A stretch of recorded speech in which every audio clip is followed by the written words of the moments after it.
ఏం చేస్తురు? అమ్మని ఏం చేస్తున్నావు? ఏం చేస్తారా? ఏం చేస్తా? చంపేస్తా అని కొడుతుంది. ఏమైందా వచ్చి కూర్చున్నావు? ఏమో హాస్పిటల్ చీటీలు పట్టుకున్నావు? ఎట్లు నాకు ఇల్లు ఏం తెలియదు. స్కానింగ్ తీసుకున్నాక ఇంటికి వచ్చింది.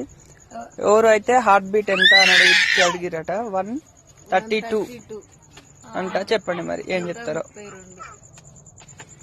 అంత బాగుంది. లాస్ట్ డేట్ అయితే సోమవారం రోజు ఇస్తారంట గవర్నమెంట్ హాస్పిటల్ కి. స్కానింగ్ కానీ ఈసారి నైట్ లో ఎప్పుడైనా మధ్యాహ్నం అప్పుడు మామూలు అయితే అస్సలు మేఘాలు ఇస్తలేదు. నువ్వేం చేస్తున్నావు అమ్ములు? అమ్ములు ఇడ్జుడు ఇడ్జుడు నాకేం తెచ్చిరా మరి? తెచ్చా అదేనా?